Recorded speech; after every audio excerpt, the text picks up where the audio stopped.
We are starting right at the dawn of American strategic bombing development. The Martin NBS-1 was a twin-engine biplane bomber crucial during the early 1920s. It was not very fast, but it served its purpose well. A key point in its history was its use during famous aerial tests against captured German battleships. Led by General Billy Mitchell, these tests showed aircraft could sink heavy vessels, changing the nature of warfare and defining the future of the US Army Air Service. As aviation moved out of the biplane era, the Keystone B-3A represented a critical transition point. Entering service around 1929, it was one of the first to feature the Keystone tail, a twin-rudder design improving stability and control. Despite its advancement, the B-3A was underpowered, using older engines. It was not intended as a frontline bomber for long, serving primarily to train pilots. By the mid-1930s, it provided a technical bridge to the sleek monoplanes to come. The Martin B-10 changed everything. Entering service in 1934, it was a revolution in bomber design and is considered the first modern all-metal monoplane bomber in the US military. It was faster than contemporary biplane fighters, a stunning achievement. It introduced essential features that became standard, such as internal bomb bays, retractable landing gear, and enclosed cockpits. Its superior performance forced other branches to rethink strategies, proving the monoplane era. While the B-10 was revolutionary, the US still needed aircraft with better range. This led to the Douglas B-18 Bolo, which entered service in 1936. The B-18 was essentially an adaptation of the highly successful Douglas DC-2 airliner. It was not particularly fast and was criticized for being undergunned, but it was reliable. Because it was based on an existing aircraft, it could be produced quickly. Sadly, many were destroyed during the initial attacks on Hawaii and the Philippines. The Boeing B-17 Flying Fortress is easily one of the most recognized planes in history. First flying in the mid-1930s, it entered full service in 1938 and became iconic for its rugged construction. It wasn't the biggest bomber, but it was heavily armed with multiple machine guns. Crews praised its ability to absorb incredible damage and still get them home. It served mostly in daylight campaigns over Europe, forming the backbone of raids designed to dismantle the German war machine. Often working alongside the B-17 was the consolidated B-24 Liberator, entering service in 1941. While the B-17 is famous, more B-24s were built than any other American military aircraft. It had a higher top speed, longer range, and carried a heavier bomb load due to its advanced Davis wing design. However, it was harder to fly and less sturdy when damaged. The B-24 was a versatile workhorse, serving in large numbers across every theater, including long supply missions over the Pacific. Not all bombers were designed for massive heavy lifting.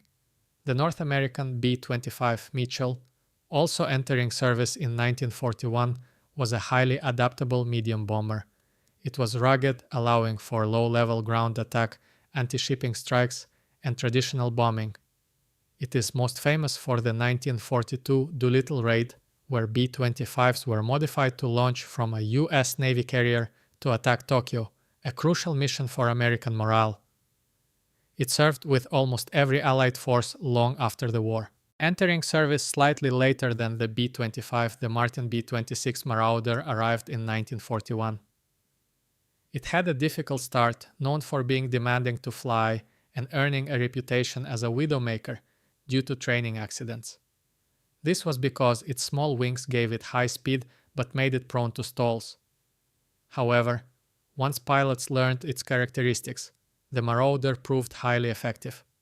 It had an extremely low loss rate in combat, excelling at medium-altitude missions over Europe and Africa. This aircraft was perhaps the most complex weapon system of the war. The Boeing B-29 Superfortress entered service in 1944. Designed specifically to bridge the massive distances required to bomb Japan, it was the premier strategic bomber in the Pacific. It introduced advanced features like a pressurized cabin for the crew and remotely controlled defensive turrets. Despite severe engine reliability issues, B-29s are most known for carrying and dropping the 2 atomic bombs on Japan in 1945. Entering service just after the war in 1949, the Convair B-36 Peacemaker was the largest mass-produced piston-engined aircraft ever built. It was a true monster, with a wingspan longer than the first flight of the Wright brothers. Designed to carry the earliest atomic weapons across continents, its sheer size was its main defense. Early models were powered by 6 massive engines, while later models added 4 jets. It was the primary nuclear deterrent of the early Cold War era. The B-36 was massive but slow, leading the US to look for a pure jet-powered strategic bomber. The resulting Boeing B-47 Stratojet entered service in 1951. It was a revolutionary design featuring swept-back wings with engines mounted in pods beneath them. The B-47 was essentially an experimental jet design put into production quickly. It was extremely fast but difficult to fly, demanding great pilot skill. Its performance defined the doctrine of the early Strategic Air Command. Moving away from the long range of the B-52, the Air Force sought extreme speed for penetration. The Convair B-58 Hustler, entering service in 1960, was designed for a single purpose: flying extremely fast at high altitude to deliver a nuclear payload. It was the first operational bomber capable of Mach 2 flight. Featuring a large delta wing, it was highly advanced. However, operation was difficult and fuel consumption was astronomical. It carried its weapon in a unique drop pod. This bomber had perhaps the most dramatic development history. The Rockwell B-1 Lancer was originally intended to be a Mach 2 bomber to replace the B-52. Rising costs led to its cancellation in 1977. Resurrected in the 1980s as the B-1B, it was modified to focus on high-speed, low-level penetration rather than high-altitude flight.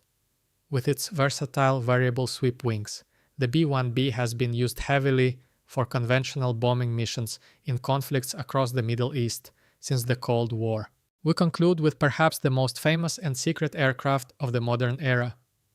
The Northrop Grumman B-2 Spirit entered service in 1997. It is a flying wing design built with a heavy emphasis on reducing its radar cross-section.